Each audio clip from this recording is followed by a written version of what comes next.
90.3, nor are such statements necessarily supported or endorsed by the owners, managers, or advertisers of this station. While we encourage all to share their opinions, we do not support any comments that may slander, discriminate, or otherwise offend anyone, and we insist that you refrain from any such statements.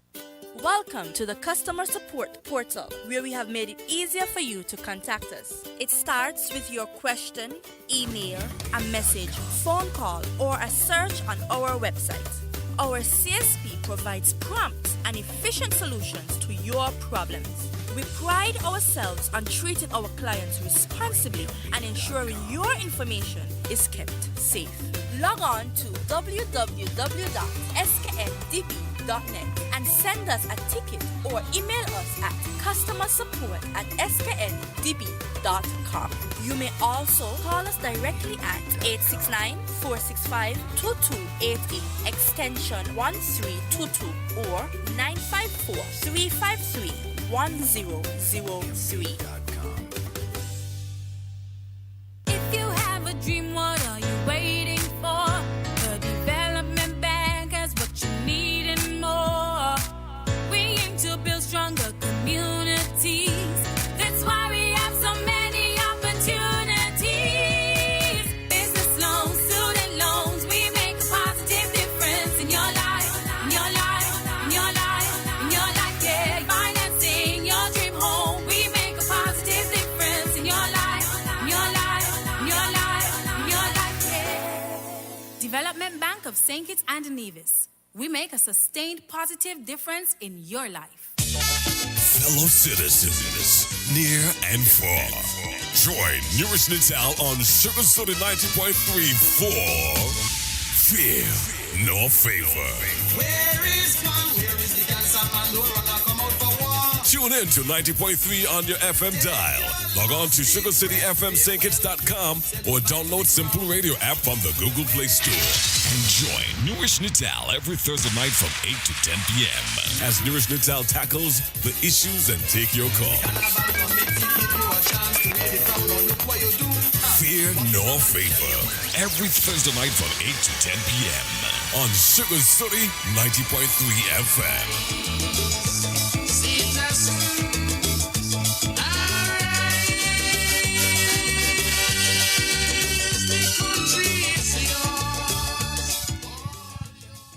Good evening and welcome to Fear Nor Favor. And tonight we will be looking at a few issues, but I would like to start out with those with respect to our carnival. It is a nice thing that when come to judging, the carnival committee would have engaged auditors. Very nice. However, at times there's a need for a little bit more transparency. You have your Calypso shows, you have your Queen shows, you have other events that are adjudicated. And despite having auditors, I believe that something extra could be added on. For example, if you have a Calypso show, you have a head judge who would be given the various scores from each of the judges, so that when the auditor and his team said, well, the order is A, B, C, D, and E, that head judge, armed with the relevant and pertinent information, can ascertain that the results are as given. Because without that, things could be missing. And this is no attempt to bash whoever accounting firm or accounting individual or specific individual that is doing the tally independent of the judges. This is not to bash anybody. But I think if you're trying to achieve total transparency, the scores as presented to the auditors for them to compile and then eventually give the results, those scores must be given to a head judge as well. Because by so doing, the auditors would have A, B, C, D, E, F. The head judge, he or she would also have A, B, C, D, E, F in that order. Because there's no guarantee that the scores presented by the auditors reflect the true scores that were given by the individual judges. A lot of things can be done. Persons could have good intention, but they may be persuaded one way or the other, and the results might not be a true reflection. For example, if you had 7 judges adjudicating at a particular show, and 4 or 5 of them indicated that they cannot relate to the ultimate results that were publicized, then that is an issue. If I did not have this, and 3 or 4 other judges did not have that, how can we end up with that particular results? We have to be very, very, very careful. And I'm simply saying that for total transparency, whenever individual scores are given to the auditors to do the computation, you must also have those same results given to the head judge. Only then would we be absolutely certain that the scores that the auditors would have added and their summations reflected what the judges really gave them.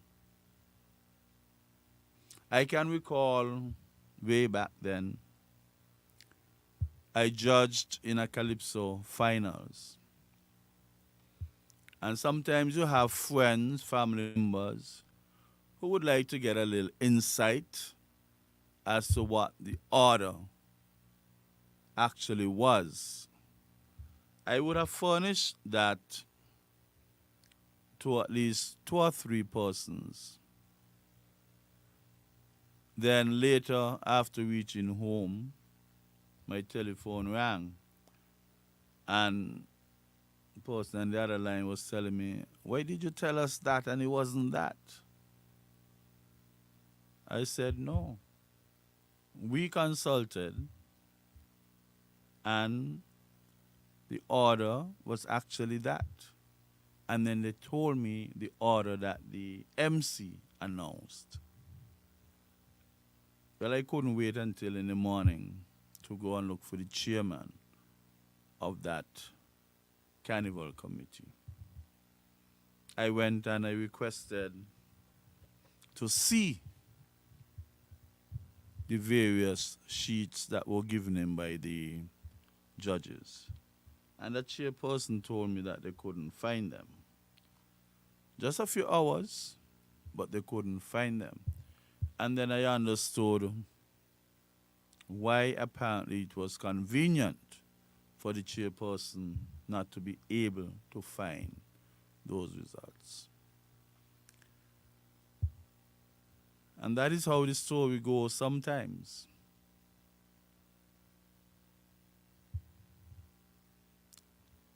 And even if you did not give those scores to a head judge, any judge should have the authority to go and examine every sheet that was given in to make sure that the results reflected the will of the individual judges. If we are not going to do that, we are not really ready for transparent competitions. It's just unfortunate. It is realistic, things happen. We like to give people the benefit of the doubt. But then what? When you have so many judges indicating that results did not reflect their actual positioning, then we have to think about a better way. Whichever show it was, whether Calypso, Queen Show, Road March, whatever, we must be able to reconcile the various summations that were done by others. I just hope that we take heed, and anybody who occupying a particular position as a result of the adjudication by judges would feel comfortable that that position was the will of the judges. Now, we had an unfortunate incident happening on Juve, I think it was, where a young man unfortunately got stabbed. And I think the funeral was today. My condolences to the Alford family.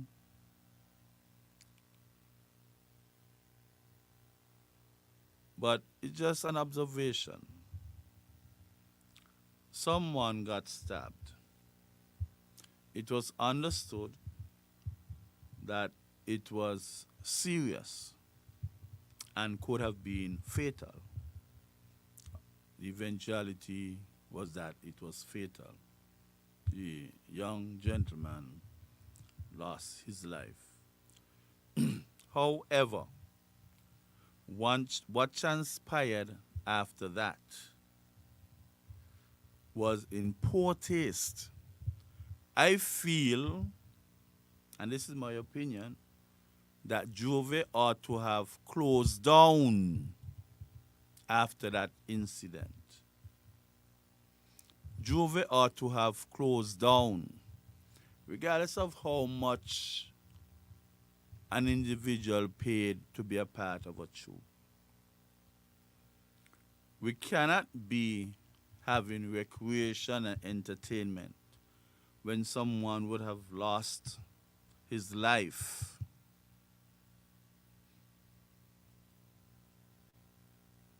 Around the same period of the celebration. I think that was in extremely bad taste. It was disrespectful to families and friends of the young man. Because even in hindsight, when you look at it and you get to understand that the bands continued to play, when you start to fathom that or attempt to fathom that, it is quite a challenge. How could we have people grieving as a result of an incident, a major incident that happened during that celebration on the 26th of December? But yet we were so stoic or indifferent about the serious nature of what would have transpired.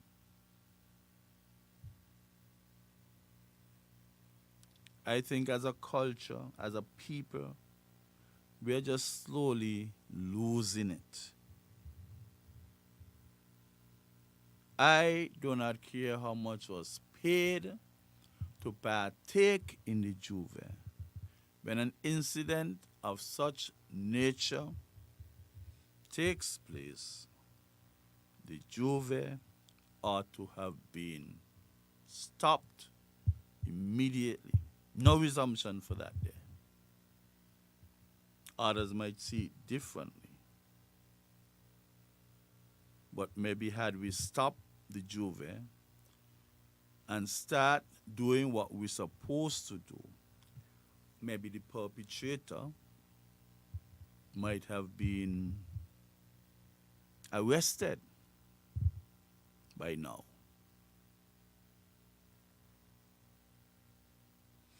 When we set those kind of precedents where persons experience injury and we try to normalize that, that is okay, let's continue jamming. That is very sickening.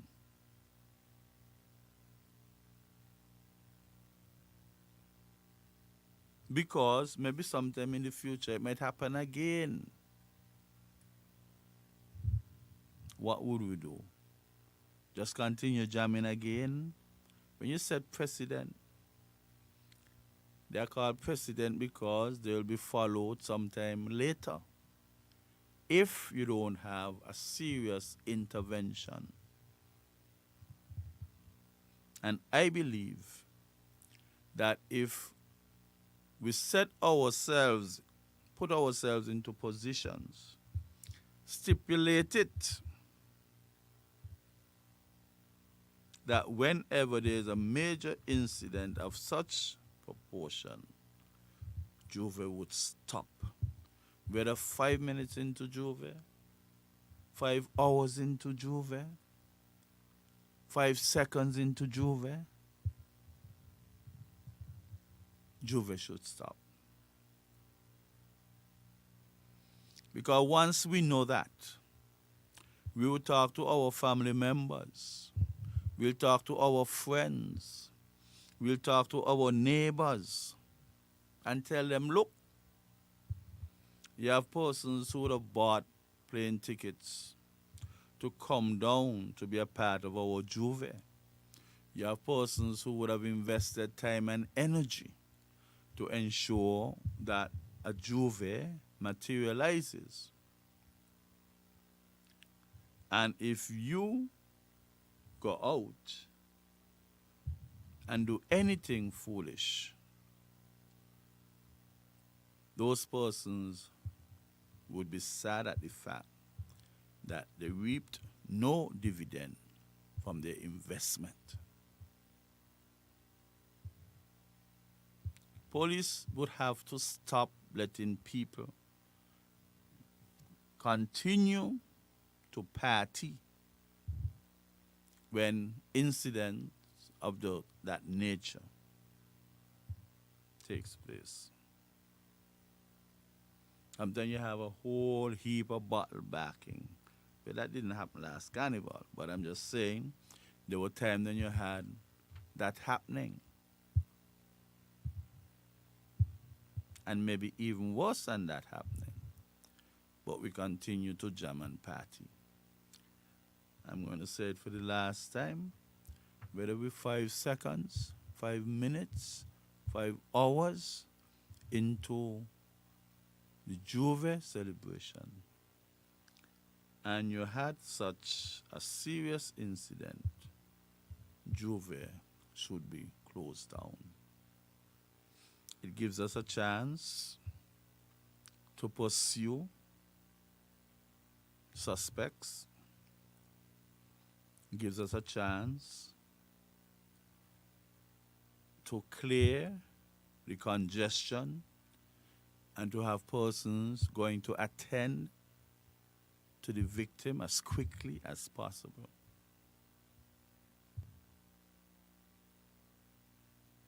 And we give ourselves a chance to show empathy for persons who are close to the victim. It is amazing that we like to pull out our cell phones, and at times the use of cell phones could be extremely helpful. But the major question that is lingering on, with all those cell phones out, even showing the gentleman partying and having fun just before, it is quite interesting that no video can be had of possible suspects. It's a continuity, a continuation. So where the gaps came from, when we have things like that, persons always have out the cell phones, whether for taking pictures or videos for the sake of memories. Anytime you're doing that, that is to do something positive, and you find something that occurred, you should immediately turn your cameras to try to capture and be of some assistance to the persons who would have to pursue the perpetrator. If we develop that as a society, even if one person had it and did not want to produce it, you would have had hundreds of others. And the probability of at least one or two coming forward would increase.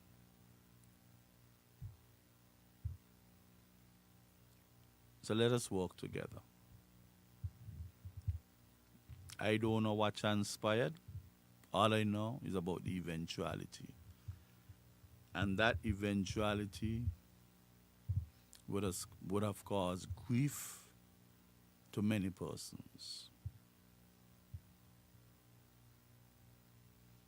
And the disrespect by the organizers and lack of empathy towards stakeholders close to that individual. It is just appalling. And I'm hoping that going forward, we'll be a little more sensitive to such delicate situations. Right? Let us hope that after the funeral today, the family can go through their transitional period, grief to relaxation, and try to regain their composure and strength to deal with that loss. Now, also on the carnival issue, there were many persons who spoke about the skimpiness of the carnival costumes. There are so many angles that this can be looked at from. Some people would put on some very skimpy or maybe the skimpiest of costumes. You have some persons, onlookers, observers, who would have admiration for such things. You have some who couldn't care less and they remain indifferent with respect to their position on it. And at the other end of the spectrum, you have others who would feel, strongly feel, that it was rather distasteful. The boundary would have been crossed. Very, very distasteful. So there you have those who had great admiration, those who couldn't care less, and others who felt offended by the very appearance of those skimpy carnival outfits. We know that carnival is a time to lay down your hair, meaning free up yourself and do what you have to do. Get yourself maximum satisfaction. And nothing is wrong with that. I think there are many ways to maximize your satisfaction. But people have different tastes. People have different standards of decency. Where some of you might have seen those appearances as being of a very low standard, others saw it as being okay, cultural expression. Of course, it is in our genetic pool to vibrate and gyrate and all the eights. That is our culture.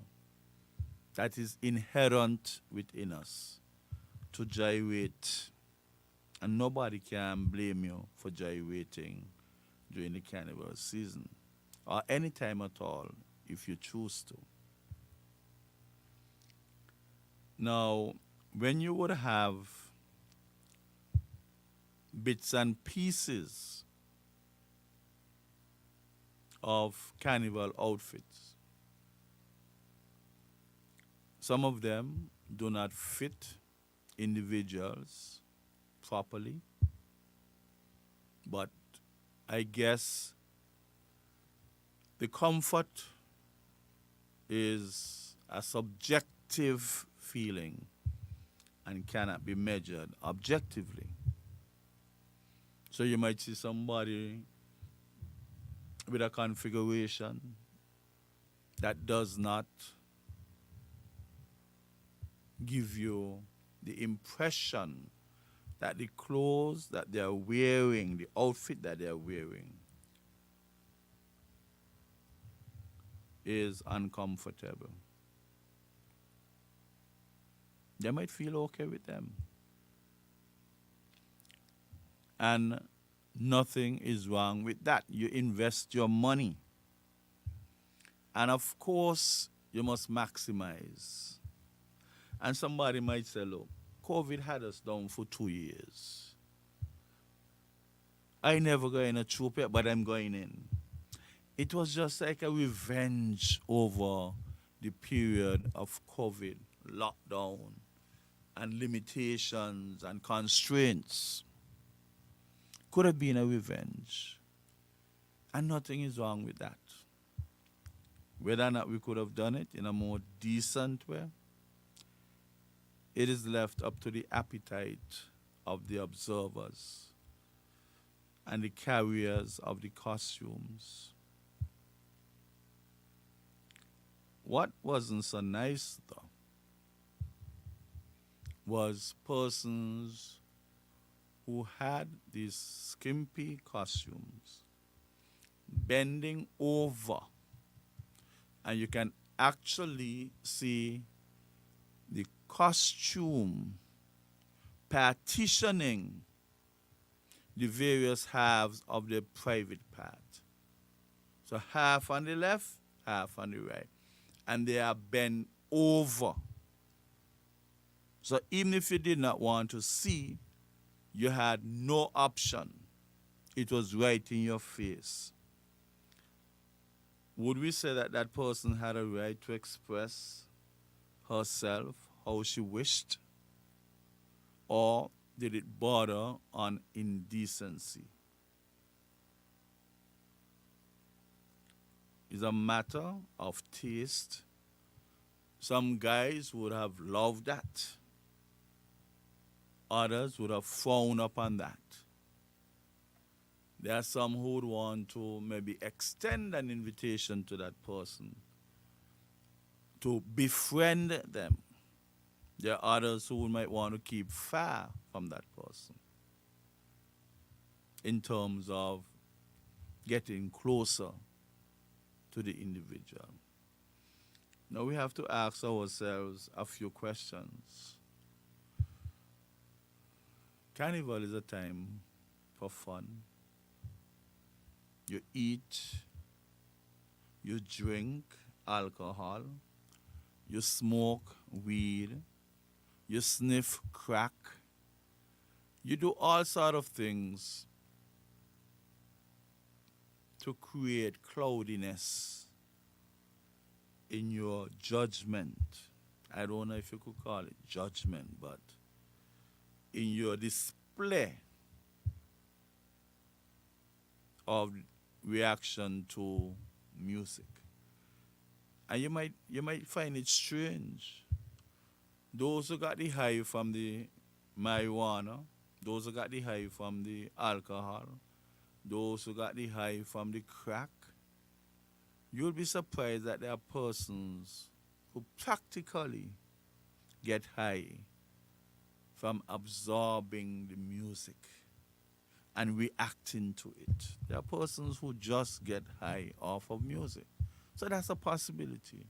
So you had various categories of getting high. So the question you would have to ask, if persons who display themselves to the extent that other persons felt, or some persons felt, that it was bothering and being indecent, were those persons in full control of their faculties? That's a question that we have to ask. Some persons, when they see videos after, they can't believe that that is what they were doing. They cannot believe that that is how they looked. So you have a whole heap of factors under reflux before we could be judgmental of what these persons were doing. You have some persons who just don't care. They could be under no kind of influence. At the nucleus of their intention is to just don't care, do whatever they want. As long as it is perceived, as long as it is legal, we couldn't care about the morality of it. Some people will tell you that. As long as it is legal, I don't care whether or not it seems morally right to others. But persons should understand as well that if I drink this particular drink, to a certain extent, I can lose control over myself. You don't know if after the juve, persons lost control of themselves to such an extent that they ended up places where they did not intend to go. All those are possibilities. So you still have that responsibility of staying in control of yourself. Carnival is a time when people beg other people for drinks. Sometimes you don't even have to know the person. Once you may be liming with 4 persons and one of that individuals knows somebody, the person might bring 4 or 5 drinks. They don't have to know you. But at the same time, you have to remember that Carnival is a time when people want to be adventurous. They try a lot of new stuff. They consume drinks that they're not accustomed to. And not only that, they accept drinks some persons who they don't know, like I said before. There are chemicals that persons can put into your drink, carry you home, use you for 3, 4, 5 hours, and you wouldn't have a clue what is happening to you. And they might take you and put you back where they took you from, and you had to wonder from maybe certain discomfort that you might be experiencing thereafter, what really happened to you. You cannot lay down your hair to the extent that the hair reach under your sole of your foot and chip you up. It is okay to have excitement and enjoy yourself. But at least, if you could establish the limit, or you would have established it prior to going to those major activities, then you should try to stay within your limitations. Or walk with a friend who do not take part in the consumption and the smoking like you do. Because I'm not going to say alcohol alone, you know. You have persons who smoke up the weed. Some of them might not want to hear that. And misbehave. You have persons who sniff up the crack cocaine and misbehave. And the actual thing is that, you know, if you know about a risk and you calculate that risk and decide to take that risk, you have to also make up your mind to deal with the consequences thereafter. Consequences are part of risk taking. Those persons who expose themselves in an overwhelming fashion, they have children, some of them, they have relatives, they have family members, they have good dear friends who, even if you think that nothing was wrong with you expressing yourself, your friends, family members would have felt away.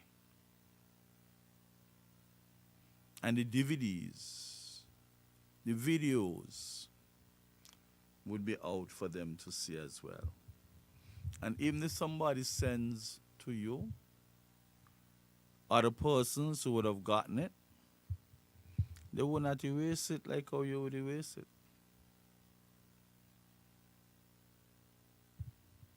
So you must be aware that there are persons who you can bring personal hurt to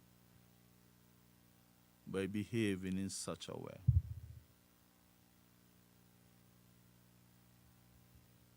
There were people complain about situations where females went on the ground, on their backs, open their legs, and let males come in between and assume sexual positions and put on a display in the general public. Some people thought that that was distasteful.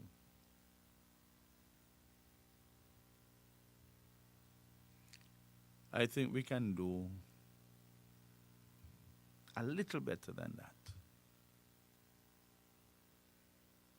What is happening to us?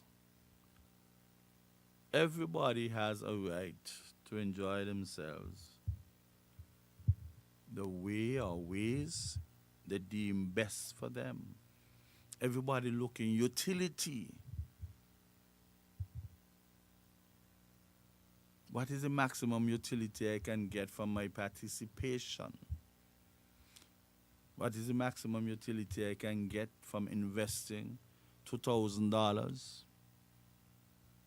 for an outfit?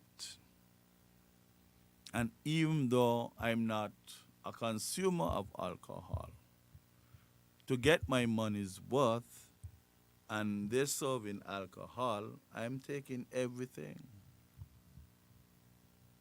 The only thing I would not be drinking on that day is oil, kerosene oil. But everything they're offering, I'm taking because I want my money's worth. That is the approach of some people.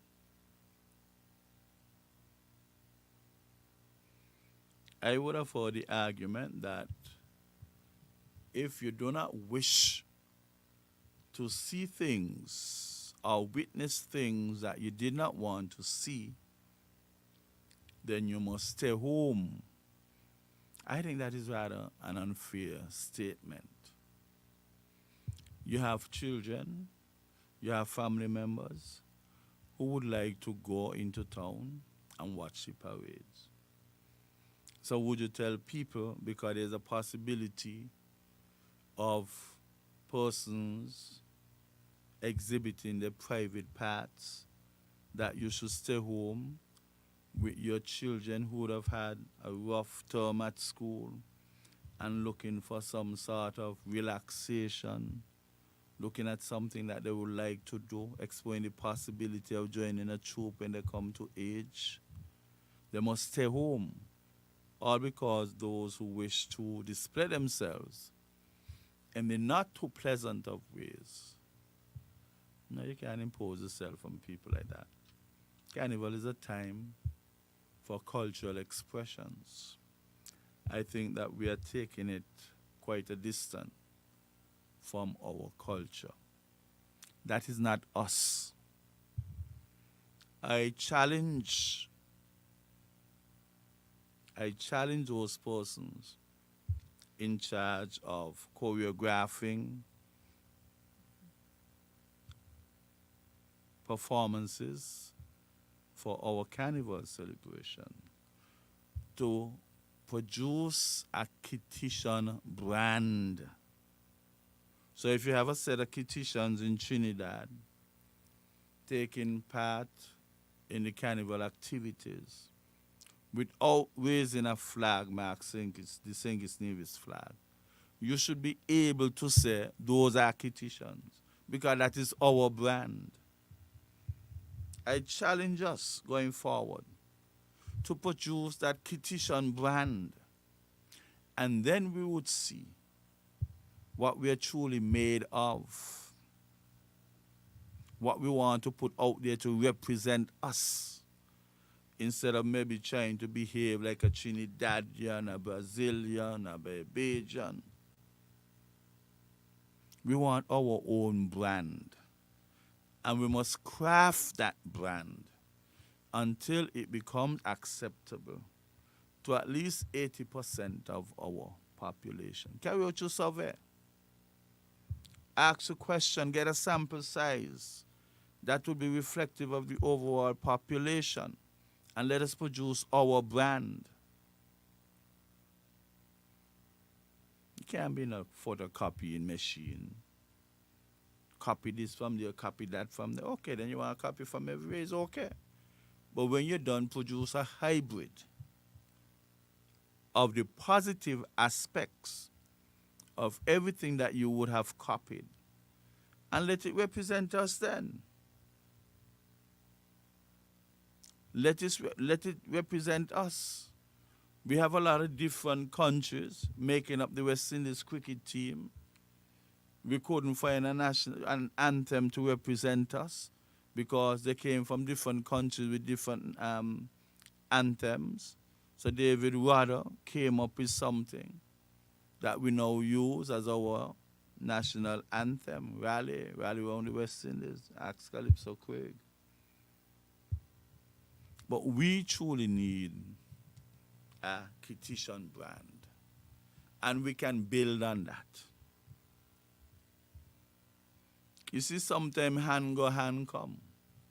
Somebody might have been to Trinidad, might have met a friend, and say, look, I am going to take back this idea.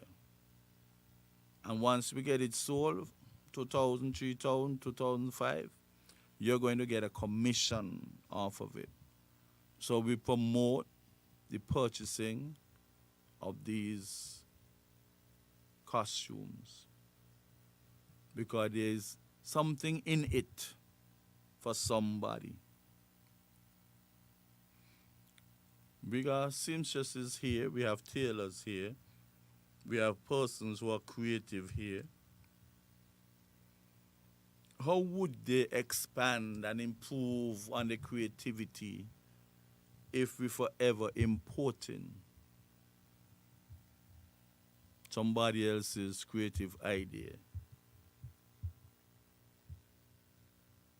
Look and learn. But don't be importing. That we done got a big import bill for all these food stuff. We now going to extend it to the importation of ideas and cultural expressions. We will be the universal importers. We don't have to import everything. People here are talented enough. And if they don't get it right the first time around, they would incrementally get it right. And then we'll end up with a product that we'll be proud of. We'll end up with a product that we are proud of. But we have to make that effort. I guess what happens is we have a bunch of lazy people who call themselves talented.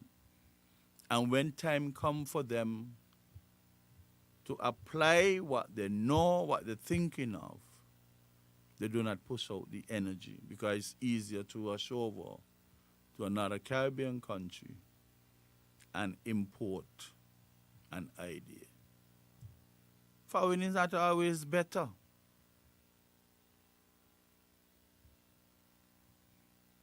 And I think to stamp out a lot of that, when we are adjudicating the troops and the attires, we put in stipulation that would account for the originality with respect to local production. If you have on something and 80% of it came from Trinidad and 20, whatever mark you're going to get, it must reflect the poor inclusion of local talent. And until we start to do that, we'll continue to be massive importers. And that is why the price of these costumes are so high. We're importing. I don't know if they give them duty-free concession when they're doing that.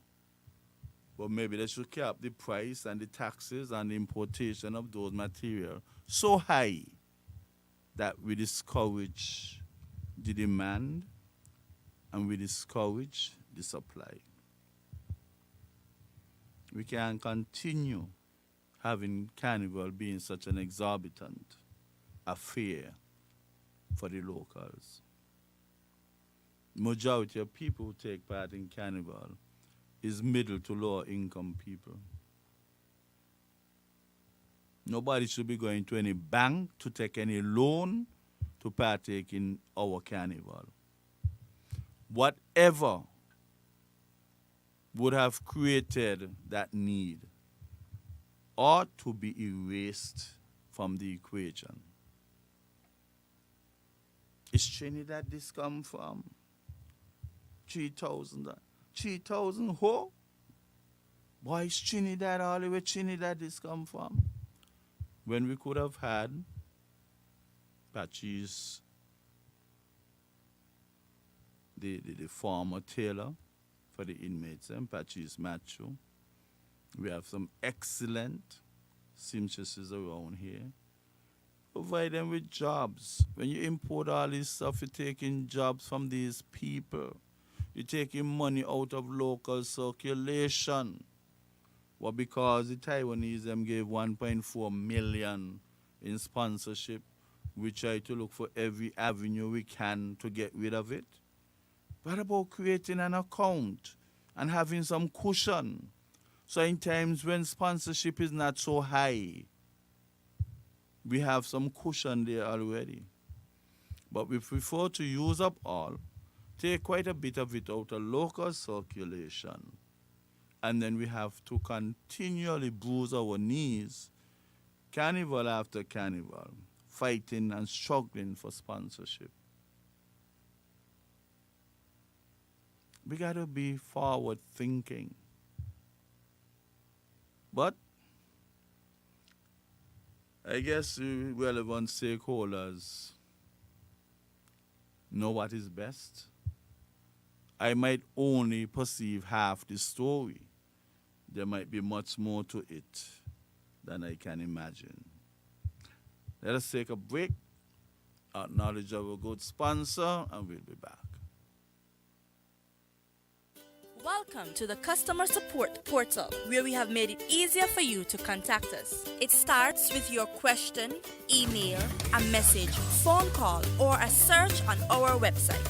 Our CSP provides prompt and efficient solutions to your problems. We pride ourselves on treating our clients responsibly and ensuring your information is kept safe. Log on to www.skndb.net and send us a ticket or email us at customersupport@skndb.com. You may also call us directly at 869-465-2288, extension 1322, or 954-353-1003. If you have a dream, what are you waiting for? The Development Bank has what you need and more. We aim to build stronger communities. That's why we have so many opportunities. Business loans, student loans, we make a positive difference in your life, in your life, in your life, in your life, yeah. Financing your dream home, we make a positive difference in your life, in your life, in your life, in your life, yeah. Development Bank of St. Kitts and Nevis. We make a sustained positive difference in your life. Fellow citizens, near and far, join NewRish Nital on Sugar City. Welcome back to Fear in Our Favor. I want to touch a little bit on the fact that NRP would have taken action in the court with respect to election results. I think whenever the laws permit, if you feel that you were wronged in whatever way, it is your privilege, your right to take the matter before the court. Some persons might say, look, you're talking about 16 votes and you lost by 100 and something votes. And okay. But the mere fact that a sum could be greater than the addition of its parts speaks volume to certain possibilities. Yes, of course, if you say 300, but you end up with 316, unless it's abracadabra, and even though the margin of victory would have been 100 and something, and even if you gave 16 5 times, that is only 80. Some person might want to reason that way. But that is being superficial in thinking, because once that could have happened, one would have to ask himself or herself, what else could have taken place? Because you open a can of worms now. It's not a matter that it's only 16 or only 5 at some point, a total of 21 or whatever. What else might have been wrong? What else? So we don't know if other information came to the surface as a result of that red flag that was raised. So we cannot stand the outside and decide it's only 16 or 21 votes and the margin was bigger. We might be shocked to know why the margin was bigger. They might find things, substance, to challenge the very 100 and something that the margin presented. Because if we can be so creative in our computation, then you might be thinking other ways for other things. So let us give it a deep, deep probe and see what else is under that carpet. And the only way you can get it done, because no opposition can come and tell me, boy, we did this and we did that and election gone. And no, it can't happen that way. In order for you to find out the truth, you have to go to the courthouse and people swear on the oath that this is the case or that is the case. Then when you find information contrary to what they would have taken the oath and sworn to, then you could hold them in contempt of court.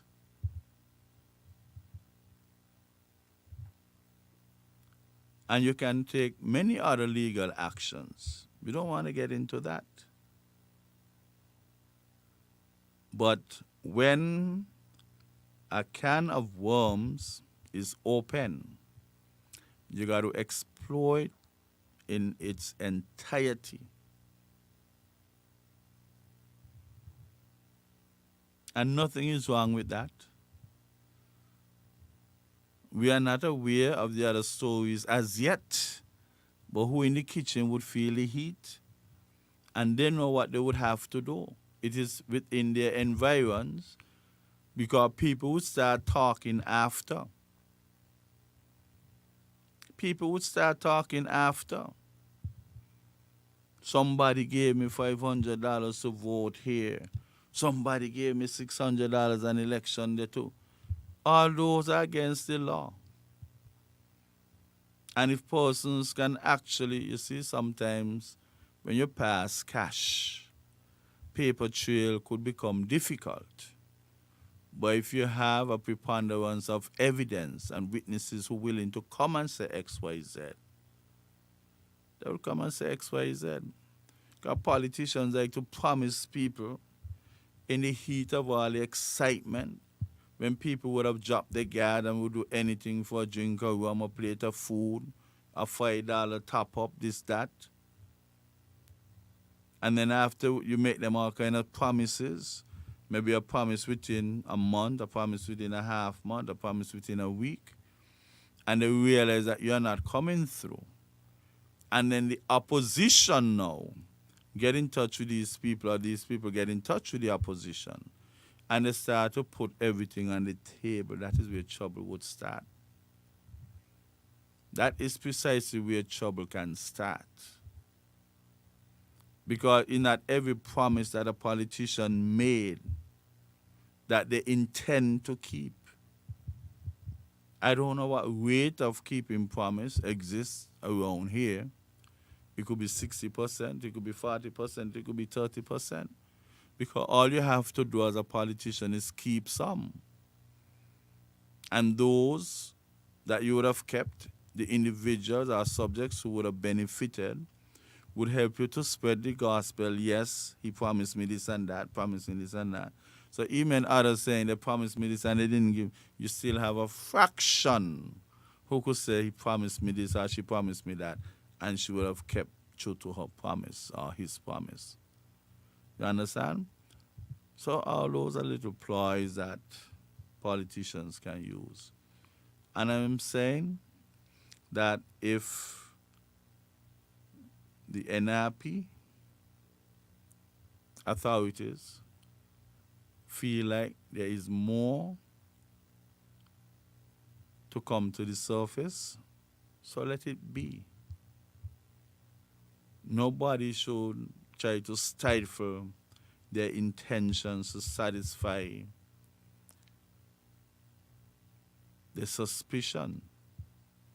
We might be surprised the amount and number of things that can come to the surface as a result of fighting for, seemingly on the outside, fighting for 16 votes. That 16 votes might well be converted to even 200 votes when you dig oil deep enough. So let the people do what they have to do. If there is a defense that can stand up to the test of cross-examination, well, so be it. And the results would stay as they are, or adjustments would be made. We never know.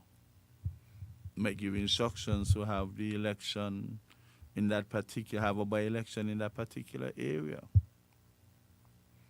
Then it might be better for maybe the candidate who lost by 100 and something, because those who came in and impacted the results would have already gone back, and this time it would be determined by people on the ground. It might not be so easy.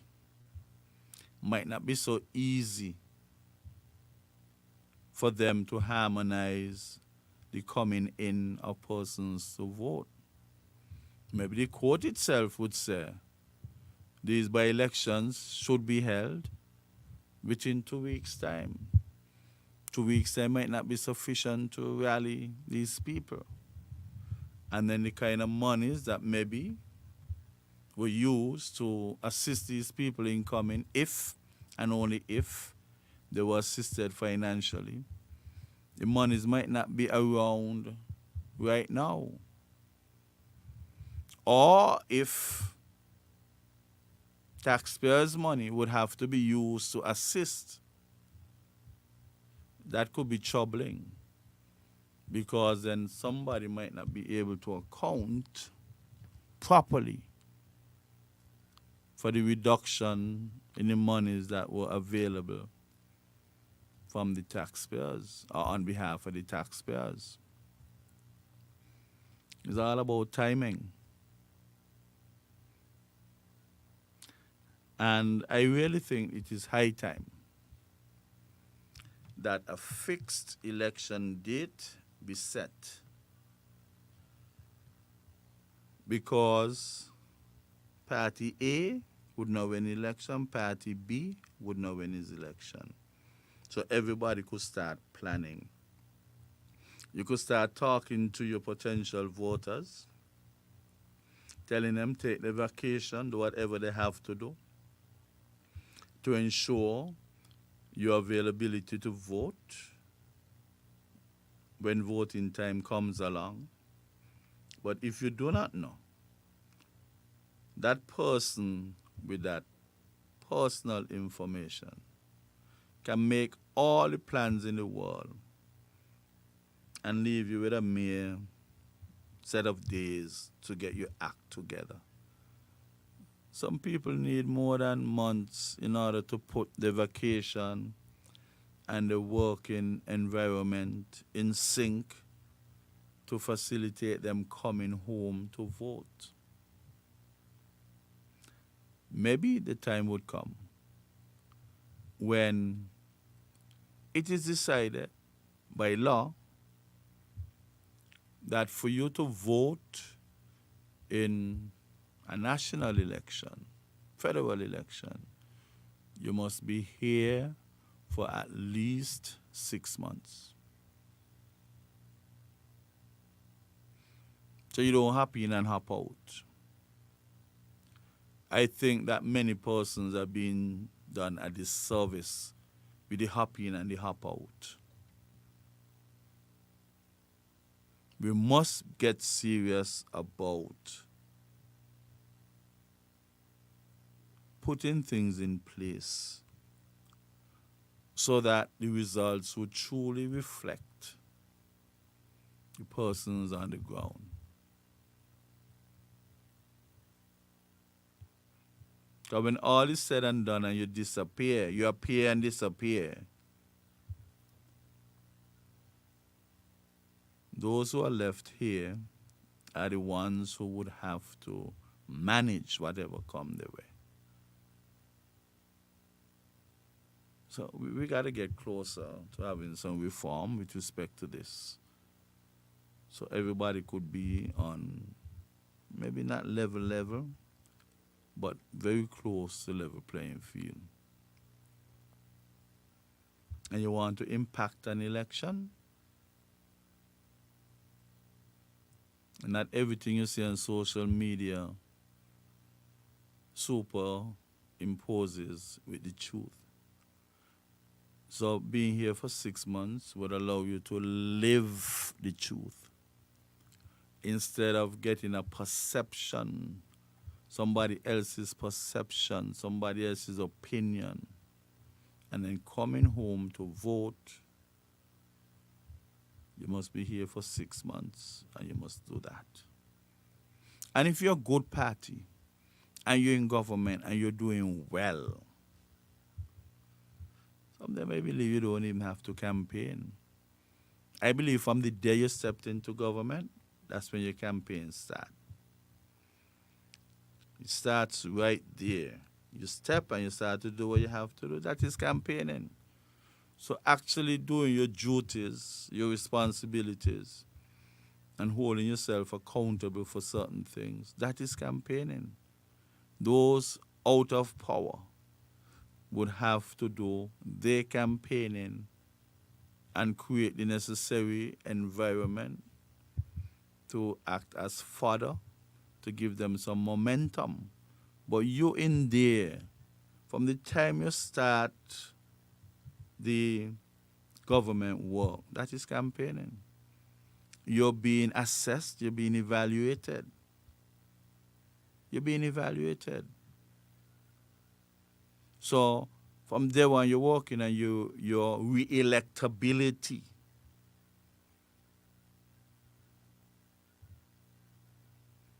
So instantaneously, you become an ambassador to your own re-electability. And maybe collectively too. Because no man is an island, you're part of a team. So whatever you can do in unison with others. If I'm the Minister of Infrastructure, but my constituency is number 3, nothing wrong if the constituency representative from number 8 have a conversation with me for me to get things done in constituency number 8 or constituency number 6. So re-electability is not only about the minister of a particular ministry, but how well all the other constituencies would have benefited from that person's carrying out the responsibility. That person carrying out his or her responsibility, to what extent would it be felt in other constituencies? Plus you have your personal and your constituency accountability. You got to go in there and see what ought to be done and communicate with the appropriate minister and get it done for your constituency. There are stuff that you would do where everybody would benefit. But one thing you must not be fooled with, regardless of how many persons benefited, if your constituents are left dissatisfied with the extent that you pay them specific attention, then you could be in a bit of a problem. I want to look at geothermal expenditure. We have talks about the geothermal. And we have to be careful. If you ask me, I think that the geothermal project should be taken on by independent investors and government, especially the federal government, should not commit itself financially to this geothermal project. And the reason I'm saying this is that geothermal project would be extremely expensive.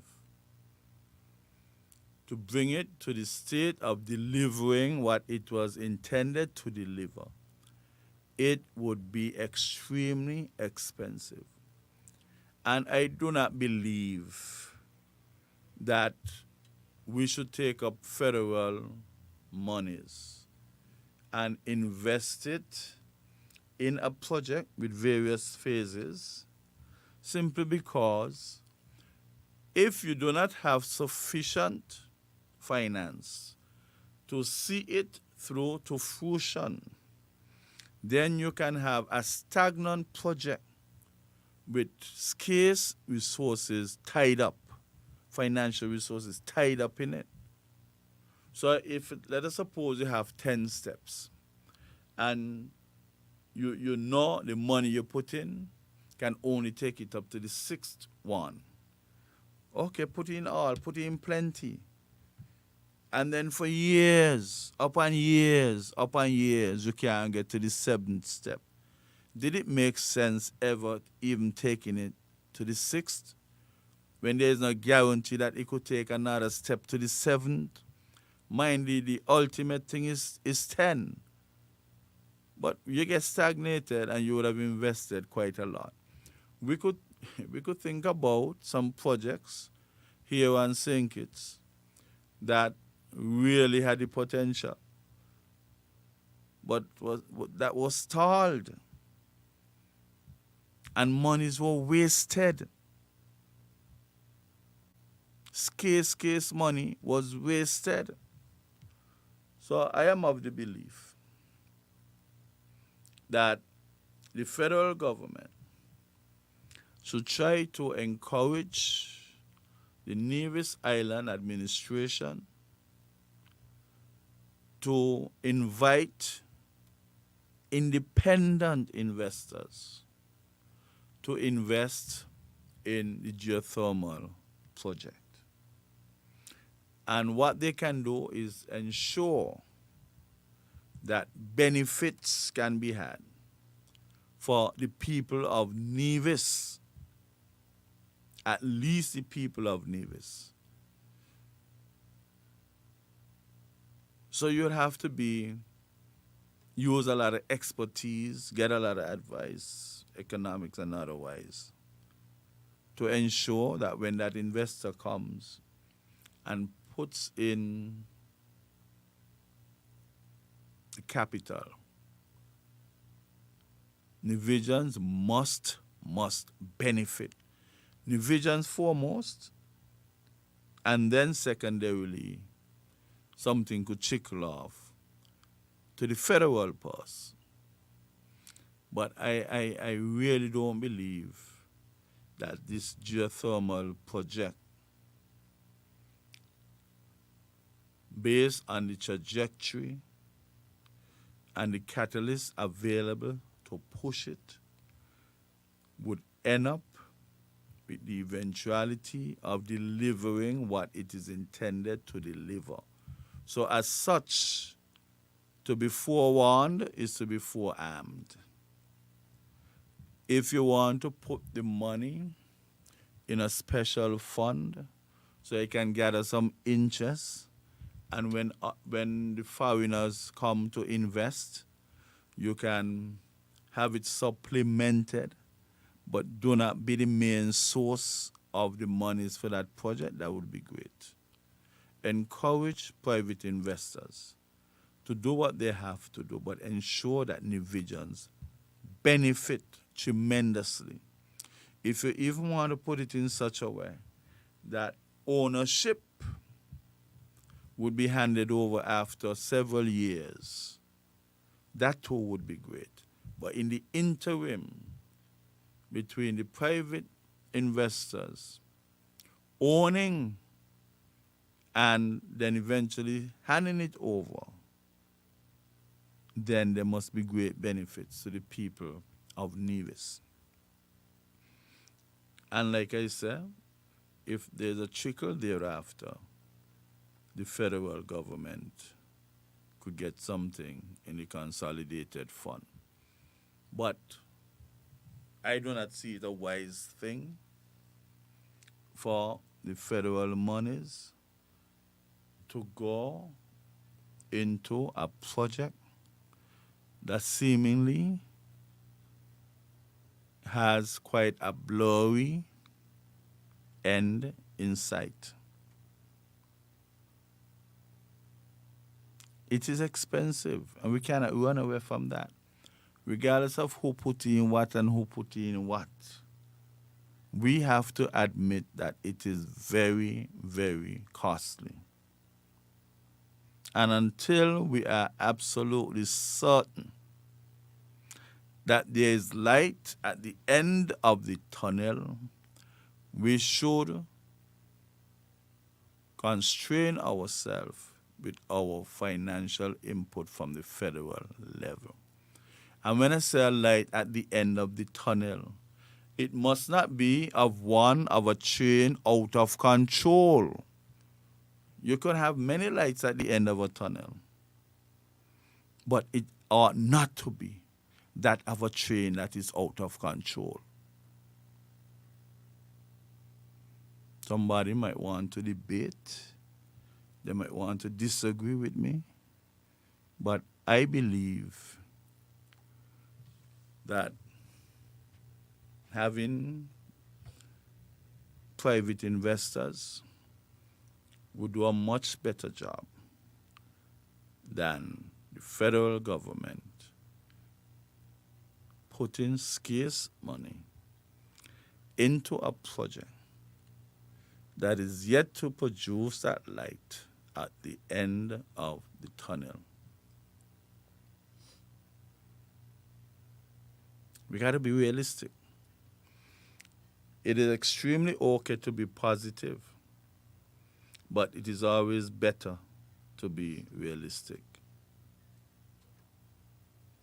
Yes, we can all benefit with the eventuality and from the eventuality. But that eventuality could be 5 years from now, 10 years from now, 15 years from now, 20 years from now, or never years from now.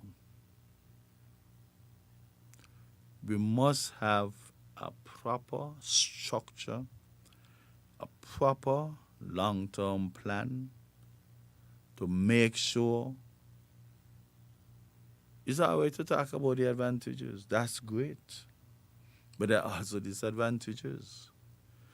And it's all entangled in the passage of time. How much time must pass?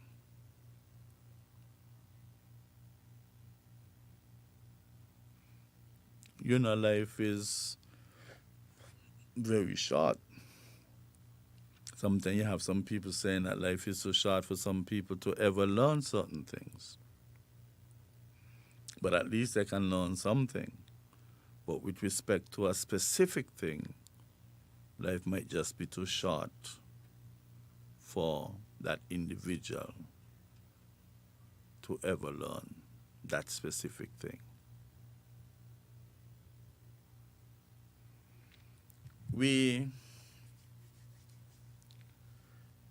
I listened to a discussion recently, and persons were very passionate about their positions in this discussion. The discussion centered around fair share. It is said that whatever the calculation is, give NewRish its fair share. Well, after you would have done all those calculations, and Nevis would have been given its fair share. Only two islands make up the federation. Only two islands, the revenue is supposed to be shared between. So if you did proper calculations and you would have given Nevis its fair share, then automatically the remainder would belong to St. Kitts. Because once Nevis got its fair share, the remainder then would be St. Kitts' fair share. It is only logical to me, and that was the nucleus of the argument, that once the proper calculations were done and Nevis got its fair share, then the remainder would have to be, without a doubt, St. Kitts' fair share. Now, this is the problem. This is an inherent problem. And we got to try to move away and do things that would be better. Now, I think what we can do, I think it's a ratio 1 to 3, 15 to 45, 15,000 to 45,000, ratio 1 to 3. A ratio 1 to 3 would mean 25%, 75%. Let us suppose that we had $200 available to share between St. Kitts and Nevis. Let us use the fair share. We're going to put 100 aside and we're going to use up the other 100. Nevis gets 25% or $25. St. Kitts gets 75. Now, the 100 that was not shared up, that too would have to be proportioned by the stipulated ratio that was established already. So even though that 100 would be put away as cushion, in that 100, Nevis has 25 and St. Kitts has 75. But that money must remain there. So we share up 100, 25, 75.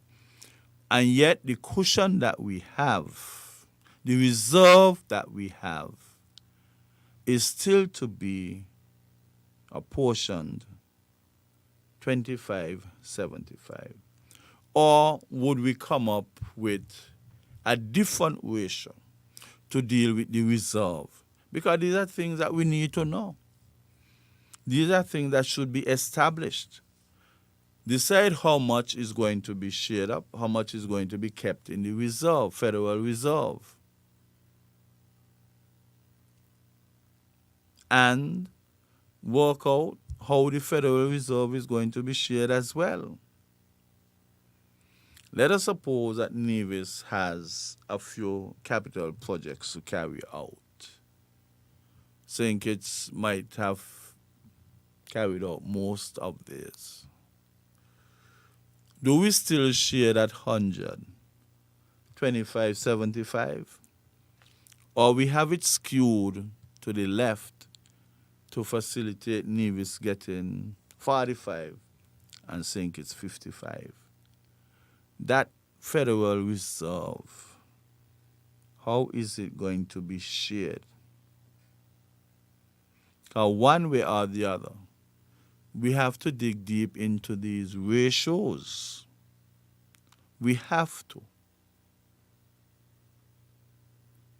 Because St. Kitts is larger than Nevis, that is true, and might involve more capital projects than over on Nevis. But at the same time, when you carry out a capital project, you expect it to last for a fairly long time. And if you have something on Nevis that was not started, do we shift the ratio to better facilitate the capital projects over on Nevis? We have to go oil deep and work out what is what. Do we try to become a republic and Nevis gets its fair share, St. Kitts gets its fair share, and then the central government, so to speak, would keep the rest in a reserve to be decided upon over debates. We have to have debates. It is very unfortunate. But when monies go into the consolidated fund, the only how money is supposed to come out of it. Even if there's an emergency where you hold an emergency parliament gathering. But outside of that, whoever wants money would have to go through parliamentary debate so that the money can come out of the consolidated fund and be given for the appropriate use. Before that, you had the Premier of Nevis requesting monies for Nevis without even going through a parliamentary debate. To me, that was a favor because it was not supposed to happen.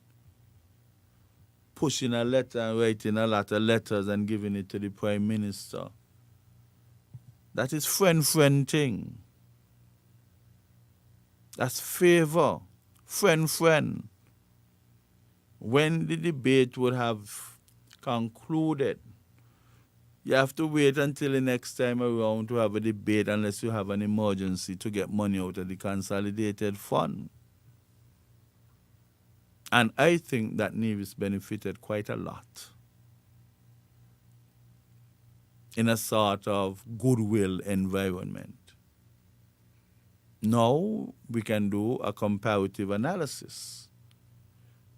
How much would be due to them and would monies be given to them without the appropriate debate, parliamentary debate? I agree that if they are in need of help, they should be given. But it must be done appropriately. And if you are very serious about your fair share, if you have already gotten your, what else could you want?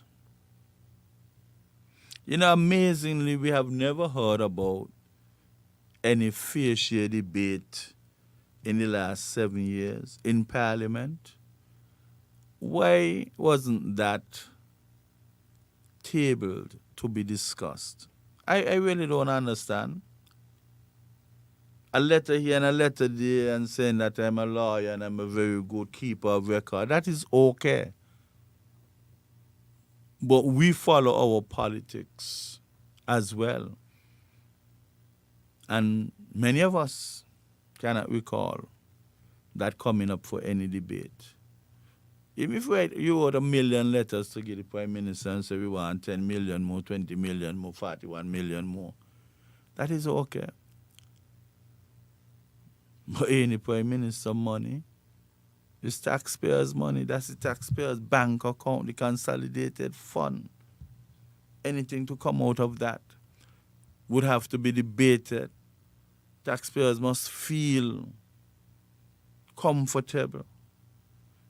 Because if it was given and the comfort was inversely proportional to what was given, it would be rather telling at the polls next time.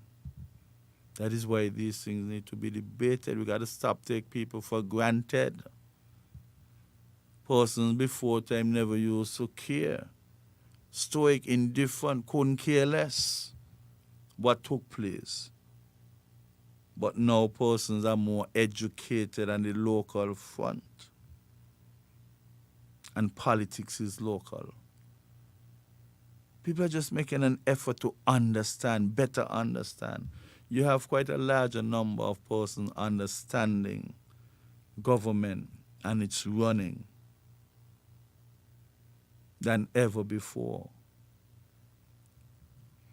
And maybe that is why you have semi-loyalties. You have those with a permanent loyalty, and you have some with the semi-loyalty. And that would depend on performance. You perform, you vote on that, we vote you back in. That is the semi-loyalties. You didn't perform, you can give somebody else a try. But whether those numbers would be big enough, high enough, large enough to make a difference compared to the permanent loyalties is something to be left to be seen. Let us take a break, acknowledge our sponsor, and come back. Welcome to the customer support portal, where we have made it easier for you to contact us. It starts with your question, email, a message, phone call, or a search on our website. Our CSP provides prompt and efficient solutions to your problems. We pride ourselves on treating our clients responsibly and ensuring your information is kept safe. Log on to www.skndb.net and send us a ticket or email us at customersupport@skndb.com. You may also call us directly at 869-465-2288, extension 1322, or 954-353-1003. If you have a dream, what are you waiting for? The development bank has what you need and more. We aim to build stronger communities. That's why we have so many opportunities. Business loans, student loans, we make a positive difference in your life, in your life, in your life, in your life, yeah. Financing your dream home, we make a positive difference in your life, in your life, in your life, in your life, yeah. Development Bank of St. Kitts and Nevis. We make a sustained positive difference in your life. Fellow citizens, near and far, join NewRish Nital on Sugar Soda 90.3 for Fear No Favor. Where is man? Where is the cancer man? No runner come out for war. Tune in to 90.3 on your FM dial. Log on to SugarCityFMSaintKitts.com or download Simple Radio app from the Google Play Store. And join NewRish Nital every Thursday night from 8 to 10 p.m. as NewRish Nital tackles the issues and take your calls. Fear No Favor every Thursday night from 8 to 10 p.m. on Sugar City 90.3 FM. Welcome back to Fear No Favor. Now, I want to look at the peace program because things are happening and persons at every chance they get, they place every mishap on the members of the peace program. It is not always the case, but I feel at times maybe it can be. Now, we might have dropped the ball a little when we put this peace program together. Yes, there was physical peace amongst the ones warring individuals, and we have come quite a long way with respect to physical peace. Very early on, I would have indicated that there is a need to work above the shoulders of these individuals Some of them knew just that, the warring aspect.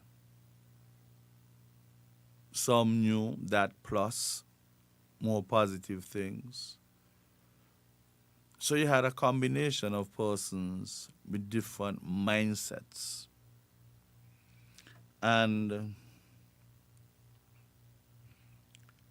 I believe that there's a misconception that even though it is something beneficial, and both the tangible and intangible benefits could be had, there is a gross misconception that every single person who this program was intended to include actually embraced the peace. That couldn't be further from the truth. You still had a few who were not in favor. But you have the majority who were in favor of the peace. But even those who were not in favor, they had to super retrofit themselves into the existing calm that existed in our federation. Whether or not they did it willingly or inadvertently, that was just the case. Now the problem was, a lot of things happened in the past, and persons were in the dark as to what transpired and who did what and why it was done, when it was done. So now the young men, the gentlemen, start to communicate with each other, because from a physical perspective, the attitude from a physical perspective changed. Everybody was getting along. However, within the minds of some, it was difficult for them to accept total peace. And as such, when they would have met up and having fun, and others confiding in others and saying certain things, many things were disclosed or revealed. And those revelations or disclosures did not always go down well within the minds of everybody. For example, if I had a loss in 2009, and later, as the peace program was formulated, the actual physical peace was effectuated, I might ask a question. I might still be inquisitive or curious to know what transpired in 2009. I would get the information because, yes, it's physical peace. But upon disclosing this information, how can the receiver of the information cope with it? You know, sometimes you tell somebody, man, tell me, man, I ain't gonna say nothing. Tell me, man, I ain't gonna do anything. And as soon as you tell them, it's a whole dark cloud. Now, we ought to have prepared those guys for the real probability of things like that happening. Disclosure, revelations, and how people would deal with those stuff. And maybe had we been working much more above the shoulders of the individuals, when information like this is received, they would have been strong enough to cope with that revelation. They could have said, well, you lost persons, I lost persons, and let's move on. Not everybody got that kind of fortitude. People might like to pretend that all is well, but deep on the inside, they are turning over things in their minds. And I think some more work can be done in that area.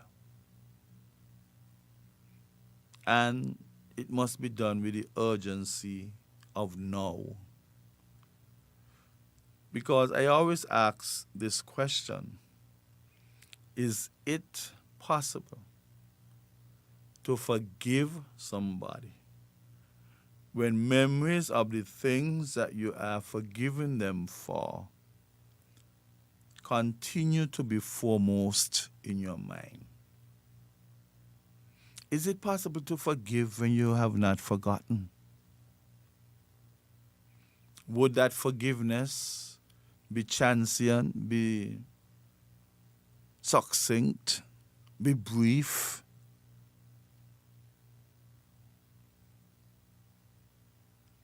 How could it be possible for a human being to permanently forgive somebody when memories of the occasion, the event, the utterances lingering on in their minds? Sometimes be pushed at the back, sometimes be pushed just as far as the center, and at other times remain foremost in our memory bank. How can it be done? So obviously, there's a need to have persons with special expertise to try and deal with this very awkward situation, forgetting and forgiving. It's like an individual at war with his brain and his heart. The heart is requesting forgiveness because what's done cannot be undone. But the brain is saying it can't go so. We have to get even, or we have to get one ahead. How do we as a society engage our best minds, best expertise to help to dilute the negative impact of this war between heart and head? How can we? And we have to try. We have to try. There is something in psychology, clinical psychology, that you call cognitive processing therapy. And this cognitive processing therapy is where persons go for therapeutic sessions and an attempt is made to have those unpleasant thoughts, unpleasant memories replaced by more pleasant and functional ones. Your memory bank could only hold that much and no more. And we tend to function off of what comes to the surface. And if we can subside the unpleasant memories to such an extent that they don't really surface, then we're heading places. Sometimes it might take 12 sessions, 24 sessions, 45-minute duration to get that sort of therapy reaping rewards. They have cognitive behavioral therapy, that people change their behavior, their attitude in order to put things in the past. It like maths. If you did quadratic expression, matrices, simultaneous equation, vectors, at some stage in your life, if you did not encounter situations where you have to call upon the application of those principles, believe me, you would forget them, or you would not be as proficient. You would not be as proficient. So it is something like that. If I teach in it every day, it would not leave me. But if I just did it for the sake of passing an exam and getting 5 subjects to move on to further studies or get a job, those inverse matrices and simultaneous equations that give rise to quadratic formula and the graphing of quadratic equations, intersections, functions, bearings, those would go out your mind quickly. But once you're involved in it every day, it would remain foremost in your memory. Now, if you have thoughts and you do not have reasons to entertain those thoughts, then you can get them subsided. But then you got to first understand what are potential triggers. What would cause me to have them float back to the surface? And if you could avoid those triggers as much as possible, and the passage of time, you get to replace those unpleasant thoughts with more pleasant ones, you're on your way to forgiving and forgetting. What was the first chemical equation you balanced back in third form? None of us remember that. And that is a perfect example. That would have been replaced by maybe some more organic chemistry, where you have maybe alkanes, alkenes, alcohols. You have alcohols and acids reacting to form esters. You would have moved on. And since the organic chemistry is a little more advanced than the balancing of a mere inorganic chemistry equation, then the organic chemistry of making esters and polymers and so would be foremost in your mind. We want the same thing to happen. Bad experiences would just be diluted to insignificance, and those more favorable and positive ones would be foremost in our minds. There are people who are in need of therapy of that nature, because if they're going to remain in a stagnant position with those unpleasant memories occupying permanent spaces in a memory bank, then it can be disastrous for most.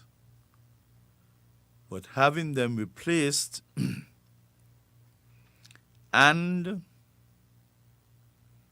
actively replaced as well, then we can go through major improvements. There are many persons in need of therapy for that very simple reason. They might not reach out for help. They might not reach out for help, but that doesn't say that they're not in need of help. And I believe as part of the peace program, we can offer more assistance to those who are especially struggling to stand firm and see how best we can help them. And I believe part of the taking process of having somebody on the peace program maybe ought to have been a little interview and maybe detect whether or not a little bit more can be done to assist individual take each case on its own merit. So even if you have 800 or 1,000 of them on that program, you would have a file indicating what work would be necessary for this individual to move ahead with consistency and a sustained level or degree of positiveness. Maybe that ought to have been part of the intake. Because you cannot have persons on a program and you don't really know who the person is. Not that you're going to negatively discriminate or surgically discriminate against them in a negative way, but you're going to work out how best can we even improve more on what positive signs you are showing. Some might not need that level of attention, but those who need must be brought to the fore and be assisted.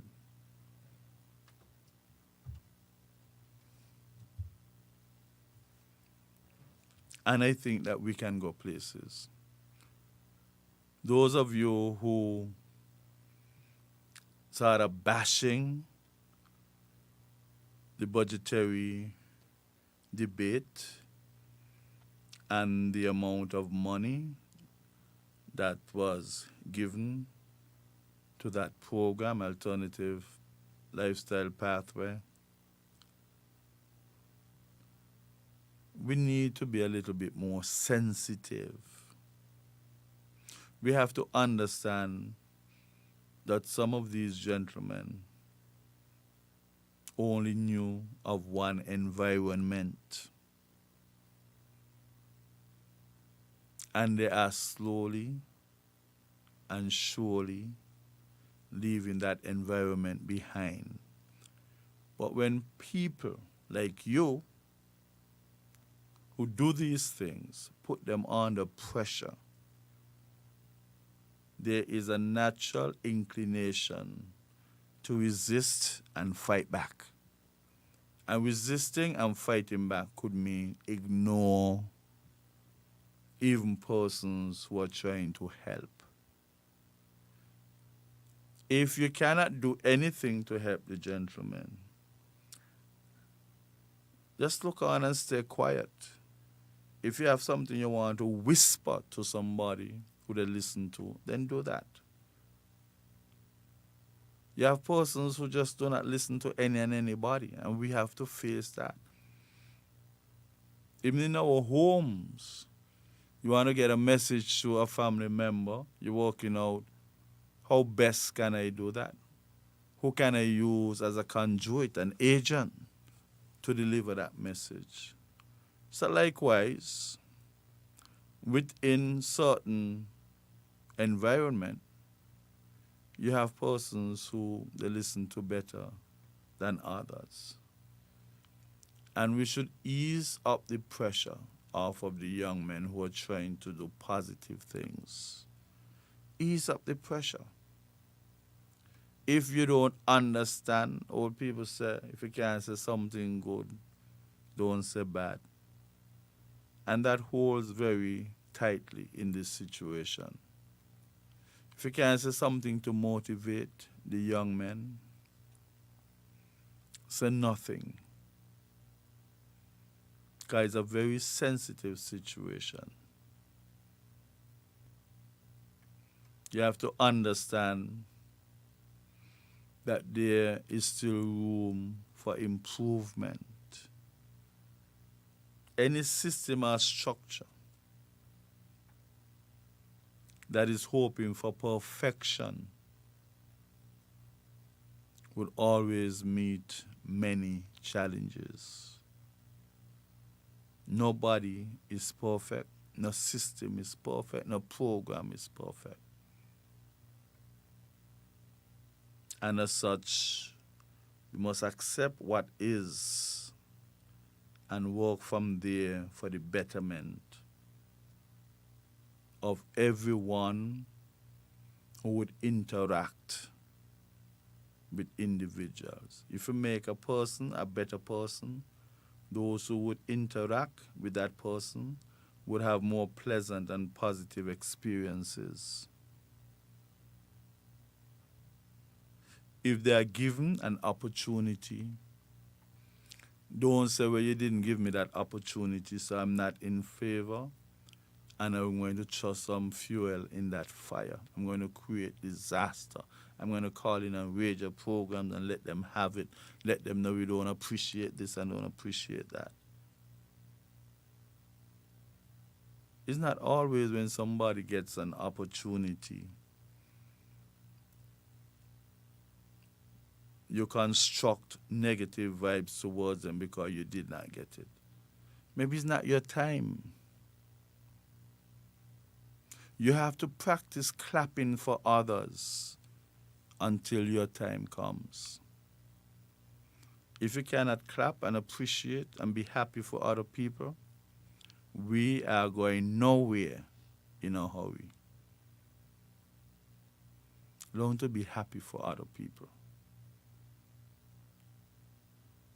How many persons I would have helped and taught, and they would have already achieved many degrees, even the ultimate doctorate. I have to be happy for them. I can't say, boy, I teach and you don't come a doctor already and me ain't a doctorate yet.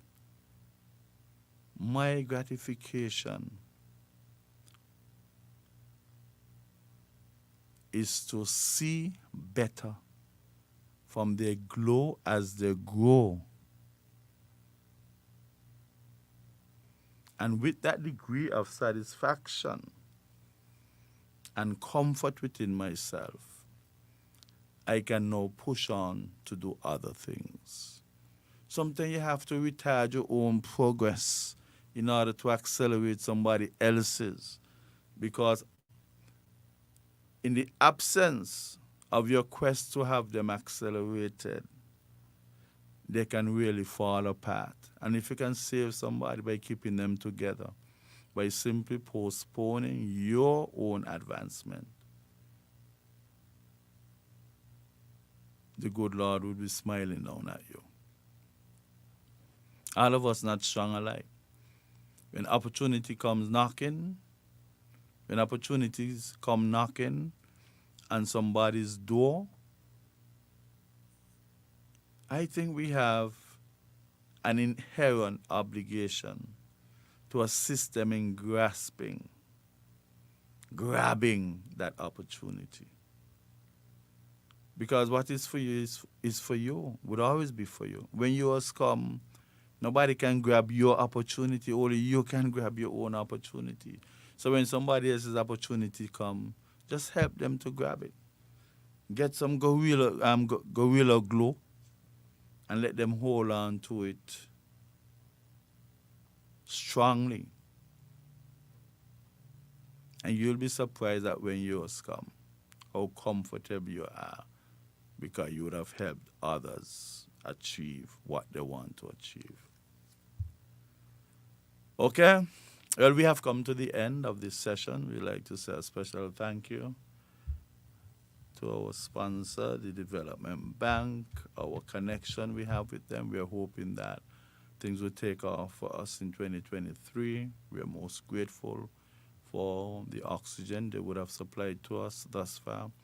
And we hope somebody can see ways to facilitate that trajectory and taking it deep down into 2023.